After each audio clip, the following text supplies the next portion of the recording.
రూపాయి నువ్వేం చేస్తావు అని అడిగితే అన్నాదమ్ములను విడదీస్తాను, స్నేహితుల మధ్య చిచ్చు పెడతాను అందట.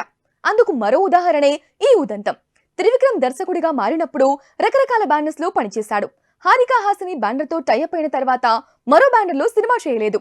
ఇది అగ్రిమెంటా, లేక వారి మధ్య అండర్స్టాండింగా, లేక అంతా చెప్పుకున్నట్లుగా నిజంగానే స్నేహమేనా అనేది వారికి తెలియాలి. అయితే త్రివిక్రమ్ సినిమాలు లాభాలు తేవడం వరకు ఓకే, కానీ లాస్ అయితే మాత్రం నిర్మాత భారీగా నష్టపోవడం గ్యారంటీ అనేది అందరికీ తెలుసు. ఇంతకు ముందు అజ్ఞాతవాసితో హారికా హాసిని బ్యానర్ భారీగా నష్టపోయింది. ఇప్పుడు గుంటూరు కారంతో మరో షాక్. దీంతో నిర్మాతలు గురూజీని ఓ గుదిబండలా భావిస్తున్నారట. మరి దీనికి అతని రియాక్షన్ ఏంటో తెలుసా?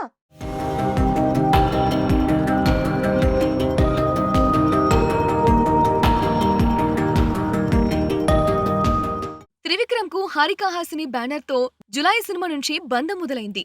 అప్పటి నుంచి ఇప్పటి వరకు ఆ ఒక్క బ్యానర్ లోనే సినిమాలు చేస్తూ వస్తున్నాడు. ఈ విషయంలో అతనిపై కొన్ని విమర్శలు కూడా ఉన్నాయి. క్రియేటివ్ పీపుల్ ఒకే దగ్గర ఆగిపోకూడదు అనేది కొందరి వాదన. బట్ కొన్నాళ్లుగా త్రివిక్రమ్ సినిమాలు చూస్తే ఇప్పుడు అలా ఏ ఇతర బ్యానర్ వాళ్ళు పెద్దగా భరించడం లేదు అనుకోవచ్చు. హిట్ అయినా ఫ్లాప్ అయినా త్రివిక్రమ్ కథలపై విమర్శలు వస్తూనే ఉన్నాయి. ఆ టైంలో ఎద్దనపూడి సులోచన రాణి మీనా నవలను కాపీ కొట్టాడు.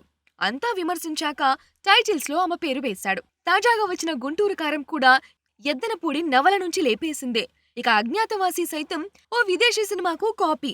బ్లాక్ బస్టర్ అయిన అలవైకుంఠపురంలో సైతం ఎన్టీఆర్ సినిమాను సోషలైజ్ చేశాడు. ఇలా కథకుడిగా ఆయనలో సరికైపోయిందని అంతా చెప్పుకుంటున్నారు. మరోవైపు డైలాగ్ రైటర్ గాను తేలిపోయాడని గుంటూరు కారంతో తేలింది. మరిలాంటి దర్శకుడిని అభిరుచి ఉన్న ఏ నిర్మాత భరించలేడు. హారికా హాసిని బ్యానర్ అధినేత రాధాకృష్ణ స్నేహశీలి, మృదు స్వభావి. అలాగని అదే పనిగా లాస్లు భరించలేరు కదా. అందుకే ఈ లెక్కల గురించి మాట్లాడుకోబోతున్నారట. దీంతో త్రివిక్రమ్ కూడా తెలివిగా ఇతర బ్యానర్ తో సంప్రదింపులు జరుపుతున్నాడని చెప్పుకుంటున్నారు. అంటే మీరు లెక్కలు అడిగితే నేను వేరే బ్యానర్ కు వెళ్లిపోతా అని ఇండైరెక్ట్ గా బెదిరిస్తుండడమే కదా ఇది. బట్ హారికా హాసిని లాంటి బ్యానర్ లో సినిమా అంటే దర్శకులు కరువా? అందుకే ఈ బెదిరింపులకు నిర్మాణ సంస్థ పెద్దగా పట్టించుకోదు అని వేరే చెప్పుకోవక్కర్లేదు. బట్ గుంటూరు కారం లెక్కలు మాత్రం బయటకు తీస్తారని చెప్పుకుంటున్నారు. మరోవైపు ఇదే బ్యానర్ కు కొనసాగింపుగా ఉన్న సితారా నిర్మాత నాగవంశికి త్రివిక్రమ్ కు మధ్య కూడా చెడిందనే టాక్ ఉంది. ఇవన్నీ ఎలా ఉన్నా ఇప్పుడు త్రివిక్రమ్ తో సినిమా చేసే హీరో ఎవరు అనేదే పెద్ద ప్రశ్నగా మిగిలింది.